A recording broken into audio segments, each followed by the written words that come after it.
พี่น้องความทราบเพื่อนมิตรสหายที่ฮักแพงทั้งหลายในโอกาสทรงท้ายปีเก่าปีมะโรงพ.ศ. 2567และตอนรับปีใหม่ปีมะเสงพ.ศ. 2568ที่กำลังหมุนเวียนมาถึงนี้ข้าพเจ้ามีความปิติยินดีเป็นอย่างยิ่งตั้งหน้าให้การนำของพรรครัฐและในนามส่วนตัวขอส่งความเยี่ยมยามทามข่าวอันอบอุ่นและคำอวยพรอันประเสริฐมายังพ่อแม่พี่น้องชาวลาวที่เคารพรักทุกทั่วหน้าในทั่วประเทศรวมทั้งชาวลาวที่กำลังดำรงชีวิตอยู่ต่างประเทศก็คือเพื่อนมิตรชาวต่างประเทศที่กำลังดำรงชีวิตและปฏิบัติเวียงงานอยู่สาธารณรัฐประชาธิปไตยป่าชนลาวทุกทั่วหน้ามาณโอกาสนี้พ่อแม่พี่น้องเพื่อนมิตรสหายที่ฮักแพงตลอดปีที่ผ่านมานั้นเป็นปีหนึ่งที่ป่าชนลาวทั้งชาติพวกเฮาได้ทุ่มเทแห่งกายและแห่งใจสติปัญญา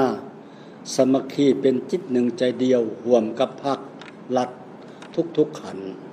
พร้อมกันบุกบืนปฏิบัติบรรดาแนวทางนโยบายของพรรคแผนพัฒนาเศรษฐกิจ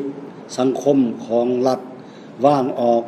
ได้รับผลสำเร็จที่เป็นรูปธรรมหลายด้านผ่านพาได้อุปสรรคและข้อยุ่งยากสิ่งท้าทายนานาประการประเทศเฮาสืบต่อรักษาได้เสถียรภาพทางด้านการเมืองสังคมมีความสงบและเป็นระเบียบเรียบร้อยเศรษฐกิจสืบต่อขยายตัวในทวงถาดีขึ้นชีวิตการเป็นอยู่ของป่าชนได้รับการปรับปรุงอิทธิพลบทบาทของสปป.ลาวต่อสากลได้สืบต่อรับการเสริฐสู้สูงเด่นขึ้นข้าพเจ้าขอถือโอกาสนี้แสดงความย่องย่อชมเชยมายังคณะพรรคอำนาจการปกครองแต่ละขันสมาชิกพรรคพนักงานกำลังประกอบอาวุธนักธุรกิจผู้ประกอบการป่าชนลาวบรรดาเผ่ารวมทั้งพี่น้องชาวลาวอยู่ต่างประเทศทุกทั่วหน้าที่ได้ประกอบส่วนเขาในบรรดาผลสำเร็จดังที่ได้กล่าวมานั้นพร้อมกันนั้นขอแสดงความขอบใจอย่างจริงใจต่อการสนับสนุนช่วยเหลืออันล้ำค่าของบรรดาประเทศเพื่อนมิตรและองค์การจัดตั้งสากลที่มีต่อสาธารณรัฐประชาธิปไตยป่าชนลาวอย่างเสมอต้นเสมอปลายตลอดมาพี่น้องร่วมชาติเพื่อนมิตรที่ฮักแพงทั้งหลายปีใหม่นี้เป็นอีกปีหนึ่ง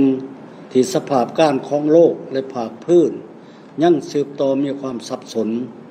ซึ่งจะมีผลกระทบต่อประเทศและป่าชนเฮาอย่างหลีกเลี่ยงบ่ได้ก็ตามแต่พวกเฮาก็ยังเห็นว่าเป็นปีหนึ่งที่พวกเฮาถือว่าเป็นปีที่มีกาลโอกาสเต็มไปด้วยความหวังแห่งการนำพาประเทศชาติก้าวไปสู่อนาคตที่สดใสเป็นปีม่วนท้ายของการจัดตั้งปฏิบัติมติของกองประชุมใหญ่ครั้งที่11ของพรรค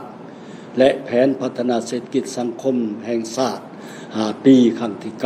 9เป็นปีแห่งการเฉลิมฉลองบรรดาเหตุการณ์ประวัติศาสตร์สำคัญของพรรคและของชาติเฮาเป็นปีที่พวกเฮาจะได้พร้อมกันออกแห้งสร้างผลงานเพื่อคำนับหับตอนของประชุมใหญ่ครั้งที่12ของพรรคที่จะมาถึงพร้อมกันนั้นก็เป็นปีที่พวกเฮาสืบต่อปฏิบัติแนวทางนโยบายเปลี่ยนแปลงใหม่ของพรรคให้เข้าสู่ล่วงลึกปรับปรุงกลไกการจัดตั้งตามทิศกทัดรัดและมีประสิทธิผล